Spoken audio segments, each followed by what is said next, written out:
বর্ষাকাল তো পড়েই গেছে, তো এখন তো খিচুড়ি খাওয়ার দিন। তো আমি এই নিরামিষভাবে এই খিচুড়িটা করেছি। এতে আমি ফুলকপি দিয়েছি আর কড়াইশুঁটি দিয়েছি আর আলু দিয়েছি। আর আমি গোবিন্দভোগ চাল দিয়ে করেছি আর সোনামুগ ডাল দিয়ে করেছি।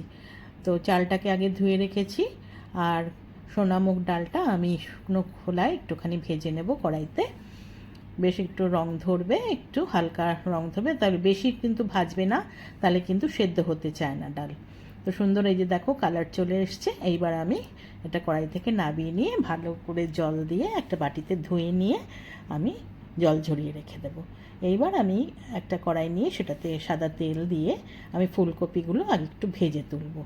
তো ফুলকপিগুলো দিয়ে আমি তার মধ্যে একটু নুন আর একটু হলুদ ছড়িয়ে দেবো। ভালো করে এগুলো দিয়ে ভালো করে ফুলকপিটার সঙ্গে মিশিয়ে ভালো করে ভেজে নেব। আর এই সময় কিন্তু গ্যাস কমালে চলবে না, ফুলকপি সবসময় কিন্তু গ্যাস বাড়িয়েই ভাজতে হয়, তা নাহলে কিন্তু জল ছেড়ে দেয়। তো যাই হোক, এইভাবে ফুলকপিটা সুন্দর রং ধরে গেছে, আমি তুলে নিলাম। এবার ওই তেলটার মধ্যেই আমি আলু কেটে রেখেছি ডুমো ডুমো করে, সেগুলোও দিয়ে দিলাম। আলুগুলো দিয়ে আমি আলুগুলোকে সুন্দর লাল রং ধরা অবধি আমি কিন্তু ভেজে নিয়েছি। নিয়ে এবার তুলে নিলাম। এইবার আমি আর একটা বড় কড়াই বসিয়ে দিলাম, তাতে আমি তেল দিয়েছি, সর্ষের তেল দিয়ে তার মধ্যে আমি গরম মশলা দিয়েছি, আর বেশ বেশি করে গরম মশলা দিয়েছি। আর আমি দুটো তেজপাতাকে ছিঁড়ে দিয়েছি, চারটে আমি দিয়েছি শুকনো লঙ্কা, আর আমি 5 ফোড়ন দিয়েছি। ফোড়নে 5 ফোড়নের সুন্দর গন্ধ বেরোলে তাতে আমি হিং দিয়ে দিয়েছি 1 চামচ। আচ্ছা, হিংটা দেওয়ার সময় কিন্তু গ্যাসটা কমিয়ে নিতে হবে, নাহলে হিং কিন্তু পুরো তেতো হয়ে যাবে। তারপরে ভালো করে মিশিয়ে নিয়ে আমি তার মধ্যে যে আলুগুলো ভেজে রেখেছিলাম সেইগুলো দিয়ে দিলাম। দিয়ে আমি ডালটা যেটা জল ঝরিয়ে রেখেছি সেটা দিয়ে দিলাম।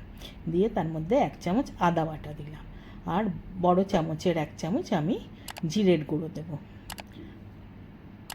আদা আর জিরের গুঁড়ো, আর এর মধ্যে আমি খুব সামান্য একটু লঙ্কার গুঁড়ো দিলাম, আর 1 চামচ না তার থেকে কম আমি হলুদ গুঁড়ো দিলাম। আর আমি 2 চামচ নুন দেব, কারণ অনেকটা খিচুড়ি তাই। আমি প্রায় 1.5 কৌটো চাল নিয়েছি, আর কিন্তু 1.25 কৌটো ডাল নিয়েছি। আমি সবসময় ডালটা হাফ দিই, যা চাল তার থেকে ডালটা হাফ দিই। তো সমস্ত কিছু আমি মিশিয়ে নিলাম। নিয়ে এইবার আমি যে চালটা আমি ধুয়ে রেখেছিলাম জল ঝরিয়ে সেটা দিয়ে দিলাম। এবার চাল ডাল আর মশলা সব একসঙ্গে আমি সুন্দর করে কিছুক্ষণ ধরে ভাজবো। সব মশলার সঙ্গে দেখো সুন্দর করে মিলে গেছে। এইবার আমি এতে জল দেব, বেশ অনেকটা জল দিতে হবে। আমি প্রায় 1.5 বোতল মতো জল দিয়েছি।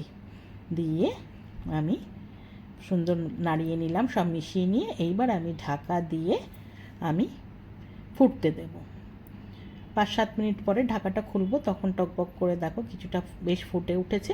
এইবার আমি 5-6টা কাঁচা লঙ্কা ওপর থেকে ছড়িয়ে দেব। দিয়ে আবার আমি ঢাকা দিয়ে দেব। দিয়ে আমি 10-15 মিনিট মতো হতে দেব। গ্যাসটা একটু মিডিয়াম করে দেব, চাল আর ডালটা সেদ্ধ হতে হবে। তো এবার মোটামুটি আমি প্রায় 12 মিনিট পরে আমি খুলেছি, সুন্দর মিলিয়ে নিচ্ছি সব কিছু। আমার মোটামুটি চাল আর ডাল কিন্তু সেদ্ধ হয়ে এসছে, আর একটুখানি সামান্য হলেই হয়ে যাবে। এইবার আমি ওপর থেকে কড়াইশুঁটি আমি ছড়িয়ে দিলাম। এগুলো আমি ফ্রোজেন কড়াইশুঁটি নিয়েছি, তোমরা যদি কাঁচা দাও কড়াইশুঁটি তাহলে একদম প্রথমেই থেকেই দিয়ে দেবে আলুর সঙ্গে। আর আমি ফুলকপি যেগুলো ভেজে রেখেছিলাম সেগুলোও দিয়ে দিলাম। দিয়ে এবার সমস্ত কিছু সুন্দর করে মিলিয়ে নিলাম। সব মিলিয়ে নিয়ে এইবার আমি একটু ফুটতে দিয়ে এর মধ্যে আমি 1 চামচ চিনি না 2 চামচ চিনি দিলাম। একটু মিষ্টি মিষ্টি হয় ফুলকপির খিচুড়িটা, তাই একটু, আর আমাদের বাড়িতে একটু মিষ্টি খায় বেশি, সেই জন্য আমি দিলাম। তোমাদের যেরকম তোমরা খাও সেরকম চিনি দেবে। দিয়ে আবার মিলিয়ে নিয়ে আমি ঢাকা দিয়ে আবার রেখে দিলাম, 5 মিনিট হতে দিলাম। দেখো সুন্দর কিন্তু সমস্ত কিছু মিলে গেছে। এইবার আমি বড় 2 চামচের ঘি আমি ওপর থেকে ছড়িয়ে দিয়ে আমি ভালো করে মিক্স করে নিচ্ছি। এই খিচুড়িতে কিন্তু ঘিটাই আসল, আর আমি 1 চামচ গরম মশলা দিলাম গুঁড়ো দিয়ে এবার সমস্ত কিছু আবার সুন্দর করে ভালো করে মিলিয়ে নেব। মিলিয়ে নিয়ে আমি গ্যাস বন্ধ করে আমি ঢাকা দিয়ে স্ট্যান্ডিং টাইমে রেখে দেবো। 10 মিনিট পরে আমি খুলে আমি সার্ভিং বলে সার্ভ করে দিয়েছি।